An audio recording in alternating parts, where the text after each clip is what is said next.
Baakiyalakshmi சீரியலோட upcoming episode என்னன்னு பார்க்கலாம். இங்கே எழில் அமிர்தா நிலா பாப்பான்னு எல்லாரையுமே கூட்டிட்டு வீட்டை விட்டு வெளியில் போனதால பாக்கியா வீட்டில் உள்ள எல்லாரும் ரொம்ப சோகத்தில் இருக்காங்க.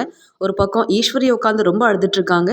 நான் பேசின பேச்சால மனசு வேதனைப்பட்டு என் பேரை இப்படி வீட்டை விட்டு வெளியில் போவான்னு நான் நினைக்கவே இல்லை. எழில் கிட்ட என் பேரென்ற உரிமையில தான் இப்படிலாம் பேசினேனே தவிர்த்து அவன் மனசு வேதனைப்படணும்னு நான் நினைக்கவே இல்லை. ஆனால் என்ன புரிஞ்சிக்காத எழில் அமிர்தான்னு எல்லாரும் வீட்டை விட்டு வெளியில் போயிட்டாங்களே, இந்த பாக்கியாவது சொல்லி தடுத்துருக்கலாம். ஆனால் அவளும் தான் பையன் போனால் போகட்டும்னு விட்டுட்டாளே அப்படின்னு சொல்லி ரொம்ப அழுகிறாங்க. வீட்டில் உள்ள எல்லாரும் வெளியில் போங்க, நான் உங்கள் எல்லாரையும் நினச்சி இப்படி அழுதுகிட்டே இருக்கேன் அப்படின்னு சொல்லி இங்கே ராமமூர்த்தி கிட்ட புலம்பிக்கிட்டே இருக்காங்க. உடனே ராமமூர்த்தி, நீ பாக்கியா மேலே தப்பு சொல்ல வேண்டிய அவசியம் இல்லை. நீ பேசாமல் இருந்திருந்தா இவ்வளோ பெரிய பிரச்சனையே வந்திருக்காது. பாக்கியா கோவத்தில் எலியில் வீட்டை விட்டு வெளியில் போகவும் சொல்லியிருக்க மாட்டா. நீ கொஞ்சம் பொறுப்பாக நடந்திருக்கணும்.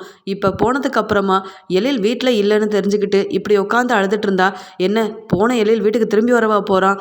இப்போயாவது கொஞ்சம் அமைதியாக இரு ஈஸ்வரி அப்படின்னு சொல்கிறாரு. இன்னொரு பக்கம் இனியா மூலமாக கோபிக்கு இந்த எழிலும் அமிர்தாவும் வீட்டை விட்டு வெளியில் போயிட்டாங்க, அம்மா தான் அவங்கள வீட்டை விட்டு வெளியில் போக சொன்னாங்க அப்படின்ற விஷயம் தெரிய வர போய் கோபி ரொம்பவே கோவப்படுறாரு. வர வர இந்த பாக்கியா கொஞ்சம் ஓவராக தான் போயிட்டுருக்கா. யாரை கேட்டு என் பையனை வீட்டை விட்டு வெளியில் அனுப்புனா? அப்படி எழில் என்ன பெரிய தப்பு பண்ணிட்டான்? பாவம் என் பையன் எழில் எங்கே போயிருக்கானோ தெரியல. செழியன் மாதிரி அவனுக்குன்னு ஒரு வேலை இருந்தால் கூட பரவாயில்ல. எழிலுக்கு இன்னும் நிரந்தரமான ஒரு வேலையும் இல்லை, வருமானமும் இல்லை. அப்படி இருக்கும்போது நிலாவையும் அமிர்தாவையும் கூட்டிகிட்டு போய் அவனால் எப்படி பார்த்துக்க முடியும்? தேவைகள் எல்லாத்தையும் எப்படி பூர்த்தி செய்ய முடியும்? இது தெரியாத இந்த பாக்கியா இப்படி ஒரு முடிவெடுத்து வெளியில் அனுப்பிட்டாலே. ஏன் பாக்கியாவுக்கு வந்த எல்லா பிரச்சனையிலையும் எழில் தான் கூடவே நின்று உறுதுணையாக இருந்தான். இதெல்லாம் யோசிச்சு பார்க்காம பாக்கியா இப்படி செஞ்சுட்டாலே அப்படின்னு யோசிச்ச கோபி புலம்பிக்கிட்டே இருக்காரு. இங்க வீட்டுக்கு போன கோபி ரொம்ப பதட்டமா என்ன செய்யணுன்னே தெரியாம அவரோட ஃப்ரெண்டுக்கு கால் பண்ணி பேச இது எல்லாத்தையுமே ராதிகா கவனிக்கிறாங்க. என்னாச்சு, மறுபடியும் இந்த பாக்கியா வீட்டில் பெரிய பிரச்சனை ஏதோ வந்திருக்கு போலயே, அதான் வீட்டுக்கு வந்த கோபி அவர் ஃப்ரெண்டு கிட்ட ஏதோ பேசிட்டு இருக்காரே அப்படின்னு சொல்லி கவனிக்கிறாங்க. இங்கே கோபி அவரோட ஃப்ரெண்டு கிட்ட, நீ என்னவோ சொன்ன, பாக்கியா ரொம்ப பாவம், மறுபடியும் அவங்களோட வழியில நீ தலையிடாத, அவங்களோட தொழிலை கெடுக்கணும்னு நீ நினைக்காதன்னு எனக்கு அட்வைஸ் பண்ணியே. அந்த பாக்கியா என்ன பண்ணி வச்சிருக்கா தெரியுமா? ஏதோ ஒரு கோவத்தில் என் பையன் எழில வீட்டை விட்டே வெளியில் அனுப்பியிருக்கா. பாவம் எழிலுக்கு வேலையே இல்லை. இது தெரிஞ்சு அவள் இப்படி செஞ்சிருக்கானா? பாக்கியாவுக்கு எவ்வளோ திமிரு பாத்தியா அப்படின்னு சொல்லிட்டு இருக்காரு. அது மட்டும் இல்லை, ஒவ்வொருத்தரையா வீட்டை விட்டு வெளியில் அனுப்பணும்னு இந்த பாக்கியா யோசனை பண்ணியிருக்கா போல. முதல்ல என்ன அனுப்புனா, இப்போ அவளோட பையனை வேற அனுப்பியிருக்கா. எனக்கு பாக்கியா மேலே அவ்வளோ கோவம் வருது. ஆனாலும் பாக்கியா பார்த்து பேசுறதுக்கு எனக்கு சுத்தமாக இஷ்டமே இல்லை. ஆனாலும் எழில எப்படியாவது கண்டுபிடிக்கணும், மறுபடியும் என்னோட வீட்லையாவது எழில கூட்டிகிட்டு வந்து வைக்கணும்னு எனக்கு ரொம்ப ஆசையாக இருக்குது. பாவம் எழில் எங்கே போயிருக்கானோ, நிலாவையும் கூட்டிகிட்டு எங்கெல்லாம் அலையிறானோன்னு தெரியல அப்படின்னு சொல்லி ரொம்ப மன வேதனையில் புலம்பிகிட்டு இருக்க. இதெல்லாம் கேட்டுட்ருக்க ராதிகாவுக்கு ரொம்ப கோவம் வருது. என்னது, பாக்கியாவோட பையன் எழில வீட்டை விட்டு வெளியில் அனுப்பிட்டாங்களா? பாக்கியாவே அவங்க பையனை வெளியில் அனுப்புனதுக்கு அப்புறமா இவருக்கு என்ன ரொம்ப அக்கறையாக எழில நம்ம வீட்டுக்கு கூட்டிகிட்டு வரணும்னு நினைக்கிறாரு? இதெல்லாம் சரிப்பட்டு வராது. உடனே இந்த விஷயத்தை பற்றி கோபிக்கிட்ட பேசியே ஆகணும் அப்படின்னு கோவப்பட ஆரம்பிக்கிறாங்க ராதிகா. உடனே கோபியோட ஃப்ரெண்டு கோபிக்கிட்ட, நீ எதுக்கும் கவலைப்படாத, நானும் எழில தேடுறேன், எழில் கிடச்ச உடனே உனக்கு ஃபோன் பண்ணுறேன், அது வரைக்கும் நீ இப்படி புலம்பாமல் கொஞ்சம் ரெஸ்ட் எடு அப்படின்னு சொல்கிறாரு. என்ன செய்யனே தெரியாமல் இங்கே கோபி இருக்க இதை பார்த்த ராதிகா, ஆமாம் கோபி, உங்கள் ஃப்ரெண்டுக்கிட்ட ஏதோ ஒரு முக்கியமான விஷயமா பேசிகிட்டு இருந்தீங்களே, அது என்னன்னு நான் தெரிஞ்சுக்கலாமா அப்படின்னு கேட்குறாங்க. அதுக்கு கோபியும், வேற ஒன்றும் இல்லை ராதிகா, அந்த பாக்கியா இருக்கால்ல, நிறைய சம்பாதிக்கிற திமிரில் ஓவராக ஆடுறது மட்டும் இல்லாமல் தேவையில்லாத முடிவெல்லாம் எடுத்துகிட்டு இருக்கா. ஏதோ கோவப்பட்டு என் பையன் எழில வீட்டை விட்டே வெளியில் அனுப்பிட்டாலாம். இப்போ எழில் எங்கே இருக்கான்னு தெரியலன்னு இனியா தான் ஃபோன் பண்ணி ரொம்ப அழுதா. பாவம் இனியா, அண்ணன் வீட்டில் இல்லைன்னு எவ்வளோ ஃபீல் பண்ணா தெரியுமா? எனக்கே கேட்கும்போது அவ்வளோ கோவம் வந்தது. இந்த பாக்கியாவுக்கு எங்கேருந்து இவ்வளோ திமிரும் தைரியமும் வந்திருக்குன்னு எனக்கு ஒன்றுமே புரியலையே. நாம் அந்த வீட்டில் இருக்கும்போது ஏதோ ஒரு சாக்க சொல்லி வீட்டை விட்டு வெளியில் அனுப்பணும்னு திட்டம் போட்டே அனுப்புனா, இப்போ என்னடானா எழில வேற அனுப்பியிருக்காளே அப்படின்னு சொல்ல, அதுக்கு உடனே ராதிகாவும், என்ன கோபி நீங்கள் திருந்தவே மாட்டிக்கிறீங்க? பாக்கியாவோட விஷயத்தில் தலையிட்டு உங்கள் பசங்க மூலமாக எத்தனை முறை அவமானப்பட்டு அந்த வீட்டிலேருந்து வெளியில் வந்திருக்கீங்க. அப்படி இருக்கும்போது பாக்கியா என்ன முடிவெடுத்தா உங்களுக்கு என்ன? யாரை வீட்டை விட்டு வெளியில் அனுப்புனா உங்களுக்கு என்ன? நீங்கள் எதுக்கு அந்த வீட்டு விஷயத்தில் தலையிடணும், எழில கண்டுபிடிக்கணும், எப்படியாவது இந்த வீட்டுக்கு கூட்டிகிட்டு வரணும்னு ஆசைப்பட்டுட்டு இருக்கீங்க? இதெல்லாம் நடக்கிற காரியமா? ஏற்கனவே உங்கள் அம்மாவை இந்த வீட்டுக்கு கூட்டிகிட்டு வந்து என்னை அவமானப்படுத்தி அள வச்சதெல்லாம் உங்களுக்கு போதாதா கோபி? இப்போ தான் மைய கூட சேர்ந்து நான் நிம்மதியாக சந்தோஷமாக வாழலான்னு முடிவெடுத்திருக்கேன். அதுக்குள்ளே மறுபடியும் உங்கள் வீட்டு பிரச்சனையை என் தலையில் கொண்டு வந்து வைக்கலான்னு பார்க்குறீங்களா? வேண்டாம் கோபி, அமைதியாக இருந்துருங்க. தேவையில்லாத பிரச்சனையை மறுபடியும் வீட்டுக்கு கொண்டு வரணும்னு பார்த்தீங்க, நான் சும்மாவே இருக்க மாட்டேன் அப்படின்னு திட்ட ஆரம்பிக்கிறாங்க ராதிகா. உடனே கோபி ராதிகா கிட்ட, என்ன ராதிகா நம்ம 2 பேரையும் இந்த பாக்கியா வீட்டை விட்டு வெளியில் அனுப்பும்போது நமக்குன்னு வீடு இருந்தது, அதனால இங்கே வந்துட்டோம். ஆனால் எழில் அப்படி இல்லையே. எழில் இன்னும் சம்பாதிக்கவே ஆரம்பிக்கல. ஏதோ கதை எழுதுறேன், நான் ஏதோ படம் பண்ண போகிறேன்னு சொல்லிட்டு இருக்கானே தவிர்த்து சுயமாக சம்பாதிக்க வழி இல்லாத அவன் வீட்டை விட்டு வெளியில் போனால் எங்கே ராதிகா தங்குவான்? நீ கொஞ்சம் இதெல்லாம் யோசிக்க வேண்டாமா? இந்த பாக்கியாவும் வீட்டை விட்டு வெளியில் அனுப்பிட்டா, அதனால நான் தானே இருக்கேன். அப்பாவும் உதவி செய்யலைன்னா எப்படி? எழிலோட அப்பாவாக இருந்து அவனோட பிரச்சனையில் நான் மட்டும்தானே அவனுக்கு உதவி செய்ய முடியும் அப்படின்னு சொல்கிறாரு. உடனே ராதிகா, நீங்கள் என்ன வேணாலும் செய்யுங்க கோபி, உங்கள் பையனுக்கு உதவி செய்யுங்க, இல்லை அவன் கூடயே போய் எங்கே வேணாலும் இருந்துக்கோங்க, ஆனால் இந்த வீட்டுக்கு உங்கள் வீட்டிலேருந்து யாருமே வரக்கூடாது. ஏற்கனவே நான் பட்டு அனுபவிச்சது எல்லாமே போதும். மறுபடியும் எந்த பிரச்சனையும் என் வாழ்க்கையில் வரக்கூடாதுன்னா நான் இப்படி தனியாக இருந்து தான் ஆகணும், வேற வழி இல்லை அப்படின்னு சொல்லிடுறாங்க. என் கோபிக்கு ஒன்றுமே புரியல. ஒரு பக்கம் பாக்கியாவோட வீட்டுக்கு போய் அம்மா கிட்ட சந்தோஷமாக பேசலாம், அதே வீட்டில் இருக்கலாமான்னு யோசனை பண்ணால் யாரும் என்னது வீட்டுக்குள்ளேயே விட மாட்டேங்கிறாங்க. என் பையன் எங்கே இருக்கான்னு தெரியல, அவனையாவது கூப்பிட்டு மனசு மாற்றி நம்ம வீட்டுக்கே கூட்டிகிட்டு வந்து வச்சிருக்கலான்னா இந்த ராதிகா இப்படி பேசிட்டு போகிறா. வர வர இந்த பாக்கியாவாலையும் எனக்கு நிம்மதி இல்லை, இந்த ராதிகாவால் சுத்தமாக எனக்கு சந்தோஷமே இல்லாமல் தான் இருக்குது.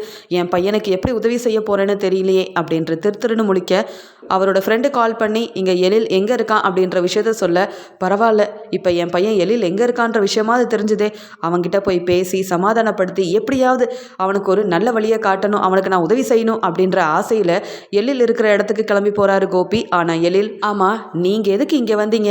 நாங்கள் நிம்மதியாக இருக்கிறது உங்களுக்கு பிடிக்கவே இல்லையா? அடிக்கடி அங்கே அம்மா வீட்டுக்கு வந்து தேவையில்லாத பிரச்சனை பண்ணிட்டு இருந்தீங்க, இப்போ நான் வீட்டை விட்டு வெளியில் வந்ததுக்கப்புறமா என்கிட்ட பிரச்சனை பண்ண வந்திருக்கிறீங்களா அப்படின்னு சொல்லி கோபியை திட்ட ஆரம்பிக்க, உடனே கோபியும், நீ கோவப்படாத எழில், நான் என்ன தப்பு செஞ்சேன்? உங்க அம்மா தானே உன்னை புரிஞ்சுக்காம வீட்டை விட்டு வெளியில் அனுப்பியிருக்கா. நீ கோவப்படணும்னா அந்த பாக்கியா மேலே தான் கோவப்படணும், நீ திட்டணும்னாலும் அவளை தான் திட்டணும். ஆனால் நீ காணோன்னு சொல்லி இனியா அழுத உடனே ஆசையாக நீ எங்கே இருக்கியோன்னு தேடினது மட்டும் இல்லாமல் உன்னை தேடி இங்கே வந்தா நீ கொஞ்சம் கூட என்னை மதிக்காமல் இப்படி அவமானப்படுத்துறியே. நான் வந்துட்டேன், வாங்கிட்டு வந்ததை நிலா பாப்பாவுக்கு கொடுத்துட்டாவது கிளம்பிடுறேன். எப்படியோ நீயும் இங்கே அமிர்தாவும் எங்கே இருக்கீங்க, நல்லா தான் இருக்கீங்களான்ற விஷயமாவது எனக்கு தெரிய வந்ததே, அதுவே போதும். மற்றபடி நீ தேவையில்லாமல் என்னை பேசாத. நீ நல்லா இருக்கணும்னு ஆசைப்பட்டு தான் நான் உன்னை பார்க்கறதுக்கு வந்தேன், ஆனால் என் அன்பு உனக்கு புரியவே மாட்டேங்குது எழில் அப்படின்னு சொல்லிட்டு அங்கேருந்து கிளம்பிடுறாரு. வீட்டுக்கு போன கோபியோட முகமே சரியில்லை. என்ன இந்த எழில் பாசமாக அவனை போய் பார்க்கலாம், அவனுக்கு தேவையான உதவியெல்லாம் செய்யலான்னா உங்கள் உதவியே தேவையில்லைன்னு பாக்கியாவை தலையில் தூக்கி வச்சு கொண்டாடி அவளை நல்ல விதமாக பேசுகிறான்.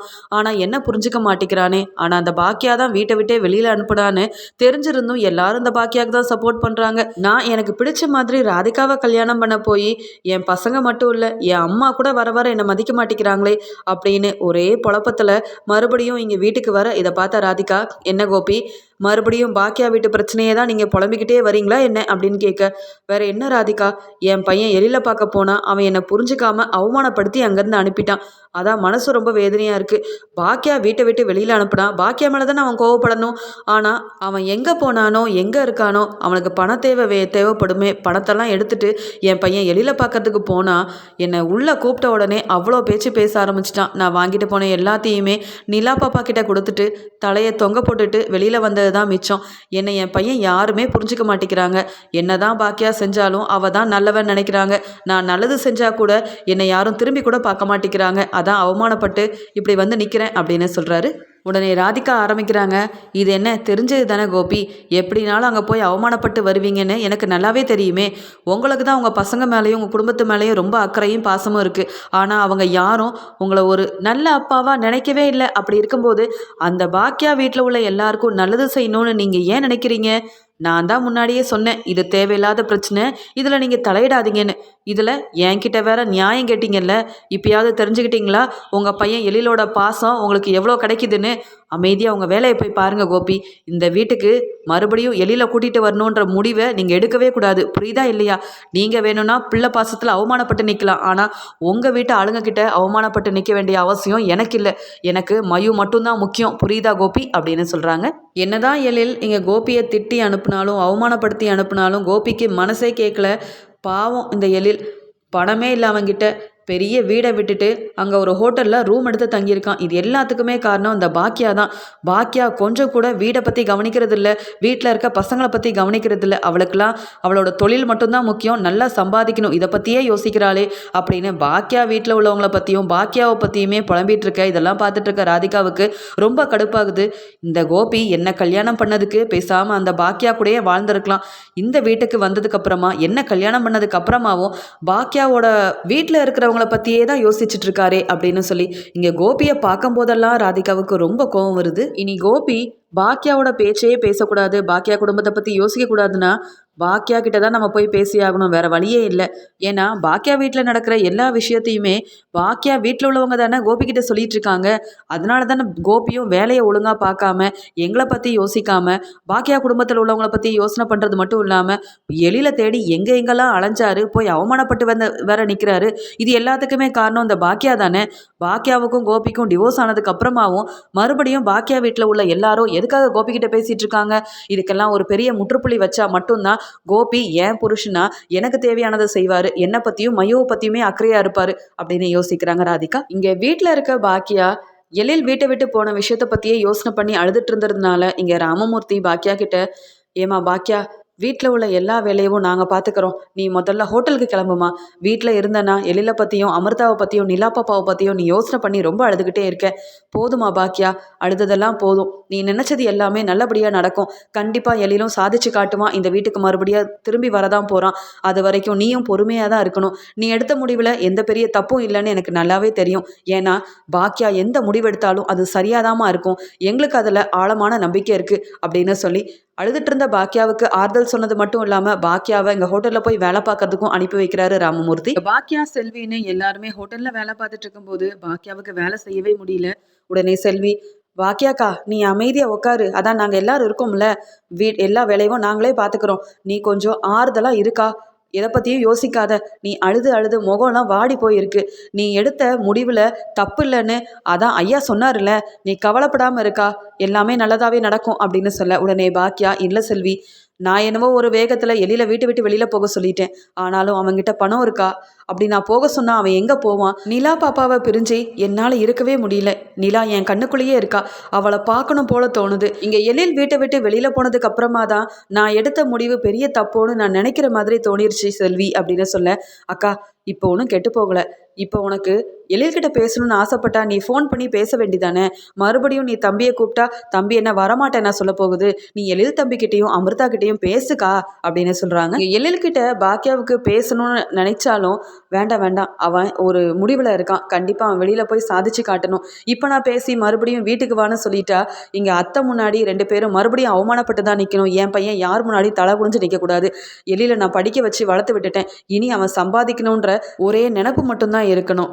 எங்கள் அத்தை பேசின பேச்சுக்கெல்லாம் அவன் சரியான பதில் கொடுக்கணும்னா எழில் சாதிச்சு காட்டணும், அவன் கை நிறைய சம்பாதிக்கணும். அதுக்கு எழில் இந்த வீட்டில் இருந்தால் சரிப்பட்டு வராது. நான் எடுத்த முடிவு தான் சரி.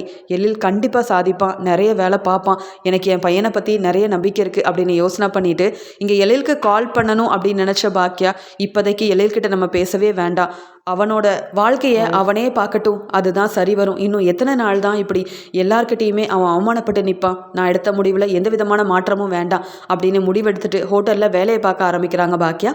இங்கே ராதிகா ஆஃபீஸ்க்கு கிளம்பும்போது முதல்ல பாக்கியாவை போய் பார்க்கணும். பாக்கியாவும் என் வீட்டுக்காரர் கோபியும் பிரிஞ்சதுக்கு அப்புறமா பாக்கியா வீட்டில் என்ன நடந்தா என்ன, அந்த வீட்டில் உள்ளவங்க எதுக்கு அங்கே இது நடக்குது அது நடக்குதுன்னு கோபிக்கிட்ட சொல்லிட்டு இருக்காங்க. இதெல்லாம் முதல்ல நிறுத்தி ஆகணும்னா நான் கண்டிப்பாக பாக்கியா கிட்ட பேசியே ஆகணும். அப்போ தான் அந்த வீட்டு ஆளுங்க யாரும் மறுபடியும் என்னுடைய வாழ்க்கையில் தலையிடவே மாட்டாங்க அப்படின்ற கோவத்தில் பாக்கியாவை பார்க்கறதுக்கு வீட்டுக்கு போகலாமா இல்லை ஹோட்டலுக்கு போகலாமா அப்படின்னு யோசிக்கிறாங்க. எப்படியும் பாக்கியா வேலை தான் முக்கியம்னு நினைப்பாங்க. வீட்டில் என்ன பெரிய பிரச்சனை நடந்தாலும் அவங்க வீட்லேயே இருந்து பிள்ளைங்களை பார்க்க போகிறாங்க, அதெல்லாம் கிடையாதே, ஹோட்டலில் தான் வேலை பார்க்க வந்திருப்பாங்க. அதனால நேரடியாக ஹோட்டலுக்கு போனால் பாக்கியாவை பார்க்கலாம் அப்படின்னு நினச்ச ராதிகா பாக்கியா கிட்ட பேசுறதுக்காக ஹோட்டலுக்கு கிளம்பி போகிறாங்க. இங்கே ஹோட்டலுக்கு வந்த எல்லா கஸ்டமர்ஸ்க்குமே பாக்கியா ஃபுட்டெல்லாம் கொடுத்துட்டு இருக்கும்போது அங்கே ராதிகா வரதை பார்த்து பாக்கியா ரொம்பவே அதிர்ச்சி அடைகிறாங்க. ஆமாம், இந்த ராதிகா எதுக்கு நம்ம ஹோட்டலுக்கு வராங்க? ஒரு வேளை சாப்பிட வந்திருக்காங்களா இல்லை என்கிட்ட பேச வந்திருக்காங்களான்னு ஒன்றுமே தெரியலையே. இவங்க வந்தாலே கண்டிப்பாக பெரிய பிரச்சனை வரதான் செய்யும். இப்போ பார்த்து ராதிகா வந்திருக்காங்க. ஏற்கனவே என் மனநிலை வேற சரியில்லை, நானே ஏற்கனவே கவலைப்பட்டுட்ருக்கேன். இந்த ராதிகா எதுக்கு வராங்கன்னு தெரியலையே அப்படின்னு குழப்பத்தில் இருக்காங்க பாக்கியா. அந்த சமயம் செல்வி பாக்கியா கிட்ட, அக்கா அங்கே பாரு யார் வந்திருக்காங்கன்னு. வராதவங்கெல்லாம் வந்திருக்காங்க அக்கா. இவங்களை நம்ம எதிர்பார்க்கவே இல்லையே. எப்பயும் கோபி சார் தான் வந்து பெரிய பிரச்சனை பண்ணுவார். ஆமாம், கோபி சாரோட ஒய்ஃபு உன்னை தேடி எதுக்குக்கா வந்திருக்காங்க அப்படின்னு சொல்லி கேட்க, எனக்கு மட்டும் என்னடி தெரியும், ஏற்கனவே பிரச்சனைக்கு மேலே பிரச்சனை வருது, இதில் இவங்க வேற வந்திருக்காங்க, என்ன எதுன்னு தெரியலையே, பார்ப்போம், நீ கொஞ்சம் அமைதியாரு அப்படின்னு சொல்கிறாங்க. இங்கே ஹோட்டலில் இருக்கிற பாக்கியா ராதிகா வரதை பார்த்தும் கண்டுக்காத மாதிரி அவங்க வேலையை பார்த்துட்ருக்க. அங்கே போன ராதிகா, என்ன பாக்கியா மேடம், நான் உங்கள் ஹோட்டலுக்கு தானே வரேன், என்ன கண்டுக்காம மற்ற கஸ்டமர் எல்லாரையுமே நல்லா கவனிக்கிறீங்களே அப்படின்னு சொல்ல, உடனே பாக்கியா, நீங்களும் என்னோட ஹோட்டலில் ஒரு கஸ்டமராக வந்தால் மற்றவங்கள எப்படி கவனிக்கிறனோ அதை விட நல்லாவே கவனிப்பேன் மேடம். ஆமாம், நீங்கள் என் ஹோட்டலுக்கு முதல் முறையாக வந்திருக்கிறீங்க, ஜூஸ் ஏதாவது கொண்டு வரட்டுமா அப்படின்னு கேட்க, அதுக்கெல்லாம் வரல பாக்கியா, உங்ககிட்ட பேசிட்டு போகிறதுக்காக தான் வந்திருக்கேன். ஆமாம், உங்கள் வீட்டு பிரச்சனையை எதுக்காக நீங்கள் கோபிக்கிட்ட சொல்கிறீங்க அப்படின்னு கேட்டு ஆரம்பிக்கிறாங்க ராதிகா. உடனே பாக்கியா, என்ன ராதிகா சொல்கிறீங்க, என் வீட்டு பிரச்சனையை சமாளிக்கிறதுக்கு நான் இருக்கும்போது அதை எதுக்குங்க உங்கள் வீட்டுக்காரர்கிட்ட நான் சொல்ல போகிறேன், எனக்கு என்ன வேறு வேலை இல்லையா? வீட்டு வேலை அதிகமாக இருக்கிறது மட்டும் இல்லாமல் ஹோட்டல்லையும் நான் வந்து வேலை பார்க்கணும். உங்கள் புருஷன்கிட்ட பேசுகிறதுக்கு எனக்கு நேரமும் இல்லை, அவசியமும் இல்லை, அதை புரிஞ்சுக்கோங்க. கோபிக்கிட்ட டிவோர்ஸ் வாங்கினதுக்கப்புறமா நான் ஒதுங்கி என்னுடைய வேலையை தான் பார்த்துட்ருக்கேன். ஆனால் தேவையில்லாமல் என் வீட்டில் வந்து பிரச்சனை பண்ணி அவமானப்பட்டுட்டு போகிறதெல்லாம் உங்கள் புருஷன் கோபி தான், நாங்கள் கிடையாது. அப்படி இருக்கும்போது எந்த பிரச்சனையும் அவர்கிட்ட சொல்ல வேண்டிய அவசியம் எங்களுக்கு இல்லை. நீங்கள் எதை பற்றி பேச வந்திருக்கீங்க, எனக்கு ஒன்றுமே புரியலையே அப்படின்னு சொல்லி கோபமாக கேட்குறாங்க பாக்கியா. அதுக்கு ராதிகா சிரிச்சுக்கிட்டே, ஏன் பாக்கியா, உங்களுக்கு வீட்டு வேலையை பற்றியோ இல்லை உங்கள் வாழ்க்கையை பற்றியோ நீங்கள் சிந்திக்கவே மாட்டிங்களா? வீட்டில் இருக்க பசங்களை நீங்கள் ஒழுங்காக கவனிச்சா இனியாவும் தப்பு பண்ணுறதுக்கு போயிருக்க மாட்டா, அதே மாதிரி எழிலும் வீட்டை விட்டு வெளியில் போயிருக்க மாட்டானே. ஆனால் நீங்கள் எப்போ பார்த்தாலும் உழைக்கணும், நல்லா சம்பாதிக்கணும், ஹோட்டலில் பெரிய ஓனராகி காட்டணும், பெரிய லெவலுக்கு வரணும்னு யோசிக்கிறீங்களே தவிர்த்து வீட்டில் உள்ள உங்கள் பசங்களுக்கு நல்லதை சொல்லி கொடுக்கணும்னு என்றைக்கு யோசிக்கவே மாட்டிங்களா அப்படின்னு சொல்லி ரொம்ப ஒரு மாதிரி பேசுகிறாங்க. இங்கே பாக்கியாவோட மனசை எவ்வளோ தூரத்துக்கு கஷ்டப்படுத்த முடியுமோ அப்படியெல்லாம் பேசி ரொம்ப சிரிச்சுக்கிட்டே இருக்காங்க ராதிகா. உடனே பாக்கியா, என் வாழ்க்கையை பற்றி பேசுறதுக்காக தான் இவ்வளோ தூரம் உங்கள் வேலையெல்லாம் விட்டுட்டு மெனக்கெடுத்து இங்கே வந்தீங்களா? ஆமாம், உங்கள் பேச்சை கேட்கவோ உங்கள் அட்வைஸை கேட்கவோ எனக்கு நேரமும் இல்லை, இஷ்டமும் இல்லை. அதனால் கஸ்டமராக வந்தீங்கன்னா ஹோட்டலில் நல்லா சாப்பிட்டு போங்க, பணம் கூட தேவையில்லை. ஆனால் எனக்கு அட்வைஸ் பண்ண வரதா இருந்தால் தயவு செஞ்சு இங்கேருந்து கிளம்பலாம். என் வாழ்க்கையை பற்றி பேசுகிறதுக்கு உங்களுக்கு மட்டும் இல்லை, உங்கள் புருஷன் கோபிக்கும் எந்த தகுதியும் இல்லை, உரிமையும் இல்லை. என் வாழ்க்கையவே கெடுத்துட்டு என் புருஷனை நீங்கள் கல்யாணம் பண்ணதுக்கப்புறமா தேடி வந்து அட்வைஸ் பண்ணுற உரிமையை உங்களுக்கு யார் கொடுத்தது? உங்ககிட்ட பேசுகிறதே போனால் போது. எனக்கு நீங்கள் தெரிஞ்சவங்க, என்னுடைய தொழில் வளர்ச்சியில் முதல் பங்காக நீங்கள் இருந்திருக்கீங்க. அந்த ஒரே காரணத்துக்காக தான் இவ்வளோ நல்லபடியாக நான் பேசிகிட்டு இருக்கேன். நீங்கள் கஸ்டமராக வந்து இங்கே என் ஹோட்டலில் நல்லா சாப்பிட்ணுன்னு நினச்சிங்கன்னா தாராளமாக சாப்பிடுங்க. ஆனால் தேவையில்லாமல் என்னுடைய வாழ்க்கையில் தலையிட்டு கேள்விக்கு மேலே கேள்வி கேட்டு என்னை இப்படி அவமானப்படுத்தி பேசுகிறதெல்லாம் பொறுத்துக்கிட்டு நான் இருக்க மாட்டேன் ராதிகா. அதனால் வந்த வழியை பார்த்துட்டு போங்க. எனக்கு அட்வைஸ் பண்ணுற தகுதி உங்களுக்கு இல்லவே இல்லை. முதல்ல இங்கேருந்து கிளம்புங்க ராதிகா அப்படின்னு சொல்ல, அதுக்கு ராதிகா உடனே, உங்கள் வீட்டில் நீங்கள் எழில் வீட்டை விட்டு வெளியில் அனுப்பின விஷயம் என் புருஷன் கோபிக்கு எப்படிங்க தெரிய வந்தது? அந்த இனியா எப்போ பார்த்தாலும் டேடி டேடினே கால் பண்ணி அங்கே வீட்டில் நடக்கிற எல்லா விஷயத்தையும் சொல்ல போய் உடனே கோபி இங்கே வீட்டில் வந்து என்கிட்டையும் மயூக்கிட்டையும் சந்தோஷமாக நடந்துக்க மாட்டேங்கிறாரு, எங்களை கவனிக்க மாட்டேங்கிறாரு. எப்போ பார்த்தாலும் உங்கள் வீட்டு விஷயத்தை பற்றியும் உங்கள் பிரச்சனையை பற்றியுமே யோசனை பண்ணிகிட்டு இருக்காரு. நீங்கள் யாருமே வேண்டான்னு கோபி என்ன கல்யாணம் பண்ணிக்கிட்டதுக்கு அப்புறமாவும் உங்கள் குடும்பத்தை பற்றியே யோசனை பண்ணிகிட்டு இருந்தா நாங்கள் எப்படி சந்தோஷமாக வாழ முடியும்? இதை பற்றி பேசிட்டு போகலாமேன்னு தான் வந்தேனே தவிர்த்து உங்கள் ஹோட்டலில் உட்காந்து சாப்பிடவோ இல்லை நான் சிரிச்சு பேசவோ வரவே இல்லை பாக்கியா. இனி உங்கள் வீட்டில் உள்ள யாரும் கோபிக்கு கால் பண்ணவும் கூடாது, பேசவும் கூடாது. வீட்டில் நடக்கிற எந்த பிரச்சனையும் அவர்கிட்ட சொல்லவும் கூடாது. அப்படியே கோபி உங்களை பார்க்க வந்தாலோ இல்லை உங்கள் பசங்க கிட்ட பேச வந்தாலோ நீங்கள் தடுத்து நிப்பாடுறது மட்டும் இல்லாமல் அவர் அந்த பக்கமே வர விடாமல் செய்யணும் பாக்கியா அப்படின்னு சொல்கிறாங்க. உடனே பாக்கியா சிரிச்சுக்கிட்டே, என்ன ராதிகா பேசுகிறீங்க? எனக்கும் கோபிக்கும் தான் டிவோர்ஸ் ஆயிருக்கு. ஆனால் பசங்க கிட்ட பேசக்கூடாதுன்னு நான் எப்படி சொல்ல முடியும்? பசங்க மேலே கோபிக்கு முழு உரிமையும் இருக்குது. என் பையனுக்கு ஒரு பிரச்சனைனா கோபி வந்து நிற்க தான் செய்வார். நான் எதுக்கு வரக்கூடாதுன்னு சொல்லணும்? நீங்கள் எதுக்கு போகக்கூடாதுன்னு சொல்லணும்? உங்களுக்கும் அந்த உரிமை இல்லையே. இதை பேசுகிறதுக்காக தான் இவ்வளோ தூரம் வந்தீங்களா? ஏன் வீட்டு பிரச்சனையில் நீங்கள் மட்டும் இல்லை, கோபியும் தலையிடுறது எனக்கு சுத்தமாக பிடிக்காது. ஒரு அம்மாவாக இருந்து என் பசங்களுக்கெல்லாம் என்னென்ன செய்யணுமோ எல்லாத்தையும் சரியாக செஞ்சுட்டு வரேன். அதனால் நீங்களும் சரி கோபியும் சரி ஒதுங்கி இருங்க. எங்கள் வீட்டு பிரச்சனையிலையோ இல்லை எனக்கு ஏதாவது ஒரு பிரச்சனை வந்தாலோ நீங்கள் தலையிட வேண்டிய அவசியமே இல்லை. ஏன் ராதிகா, கோபி மேலே இவ்வளோ உரிமை கொண்டாட நீங்கள் கோபியோட அம்மாவை உங்கள் வீட்டிலேயே வச்சு நல்லா பார்த்துக்க வேண்டியதானே? ஏற்கனவே கோபி அவங்க அம்மாவை உங்கள் வீட்டுக்கு கூட்டிகிட்டு வந்தப்ப எங்கள் அத்தையை அவமானப்படுத்தி என்னென்னலாம் செய்யக்கூடாதோ எல்லாத்தையும் செஞ்சு அவமானப்படுத்தி அனுப்புனீங்களே, அப்போல்லாம் உங்களுக்கு கோபி மேலே இருந்த உரிமையெல்லாம் எங்கே போச்சு? இல்லை கோபியோட அம்மா மேலே இருந்த உரிமை தான் எங்கே போச்சு? செய்யக்கூடாத எல்லாத்தையும் செய்வீங்க. இப்போ ஏதாவது ஒரு பிரச்சனைனா மட்டும் என்கிட்ட வந்து பேச வருவீங்களா? முதல்ல உங்கள் புருஷனை நீங்கள் கைக்குள்ளே வச்சுக்கோங்க. என் பிரச்சனைக்கு அவர் தான் வந்துட்டுருக்காரு. அவரை உங்களால் கண்ட்ரோல் பண்ண முடியல. அதை விட்டுட்டு தேவையில்லாமல் என்கிட்ட வந்து பேசாதீங்க. இப்படியே பேசிகிட்டு இருந்தா என் அத்தையவும் பார்த்துக்க முடியாது இங்கே அப்படின்னு சொல்லி உங்கள் வீட்டுக்கே என் அத்தையவும் அனுப்பி வச்சிருவேன். புரிஞ்சுக்கோங்க. அப்புறம் உங்களோட நிலைமை என்னாகும்னு கொஞ்சம் யோசனை பண்ணி பாருங்க ராதிகா. உங்களுக்கு கோபி முக்கியம். ஆனா கோபியோட அம்மா அப்பான்னு யாரையும் பார்த்துக்க மாட்டீங்க, அப்படிதானே? ஆனா நான் அப்படி இல்லை ராதிகா. கோபியை டிவோர்ஸ் பண்ணதுக்கு அப்புறமாவும் கோபியோட அம்மா அப்பா என் பசங்கன்னு எல்லாரையும் சந்தோஷமா அவங்களுக்கு தேவையானதெல்லாம் வாங்கி கொடுத்து எல்லாத்தையுமே கரெக்டாக செஞ்சு பார்த்துக்கிறேன். எனக்கு கோபி யாரோ, ஆனால் என் அத்தையும் மாமாவும் எனக்கு அம்மா அப்பா மாதிரி. அதை நீங்கள் புரிஞ்சுக்கோங்க. கோபியை பற்றி பேச வேண்டிய அவசியம் எனக்கு இல்லை. உங்கள் புருஷனை பற்றி எதுக்காக நீங்கள் இவ்வளோ நேரம் டைம் வேஸ்ட் பண்ணி அதுவும் என்கிட்ட பேசிகிட்டு இருக்கீங்க? எனக்கும் அவருக்கும் எந்த விதமான சம்மந்தமும் இல்லை, புரியுதா? ஆனால் என் பசங்களுக்கு கோபி மேலே எல்லா உரிமையும் இருக்குது.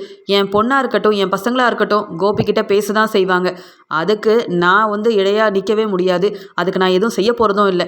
அதனால் வந்த வழியை பார்த்துக்கிட்டு போங்க. என் வாழ்க்கையை பற்றி என் முன்னாடியே நின்று இப்படியெல்லாம் பேசுகிறத பார்த்துட்டு நான் இன்னும் பொறுமையாக இருக்க மாட்டேன். உங்கள் வாழ்க்கையை நல்லா வாழுங்க, ஒழுங்காக தக்க வச்சுக்கோங்க. இப்படியே நீங்கள் கோபிக்கிட்ட பிரச்சனை பண்ணிக்கிட்டே இருந்தால் மறுபடியும் அம்மா தான் முக்கியம், என் பசங்க தான் முக்கியம்னு உங்களையும் விட்டுட்டு வீட்டை விட்டு வெளியில் வந்தாலும் வந்துடுவார். பார்த்து நடந்துக்கோங்க ராதிகா அப்படின்னு சொல்ல, இந்த பாக்கியா கிட்ட பேசி இனி கோபியோட வழிக்கு அவங்க குடும்பமே வரக்கூடாதுன்னு சொல்லிட்டு போலான்னு பார்த்தா இங்கே ஹோட்டலில் எல்லாரும் முன்னாடியும் இந்த பாக்கியா என்னை என்ன பேச்சு பேசி அவமானப்படுத்திட்டா. எப்பயுமே கோபி தான் என் பேச்சை கேட்காம பாக்கியாவோட வீட்டுக்கு போய் இல்லை பாக்கியாவை பார்க்க போய் அவமானப்பட்டு வருவார். ஆனால் இன்னைக்கு நானும் இந்த பாக்கியாவால் அவமானப்பட்டுட்டேனே அப்படின்னு பதில் பேச முடியாமல் கூனி குறுகி அங்கேருந்து கிளம்ப இந்த பாக்கியா ரொம்ப உஷாராக தான் இருக்கா. வீட்டில் உள்ள எல்லாரையும் வெளியில் அனுப்பிட்டு அவளே இந்த வீட்டில் ரொம்ப சந்தோஷமாக இருக்கணும்னு இந்த பாக்கியா நினைக்கிறாங்க போல. எல்லாம் சம்பாதிக்கிற திமிரு தான். இந்த பெரிய ஹோட்டலோட ஓனராக இருக்காங்கல்ல, அதனால தான் வேலை பார்க்குற என்கிட்டயே இப்படி பேசிகிட்டு இருக்காங்க அப்படின்னு கோவத்தில் அங்கேருந்து போகிறாங்க ராதிகா.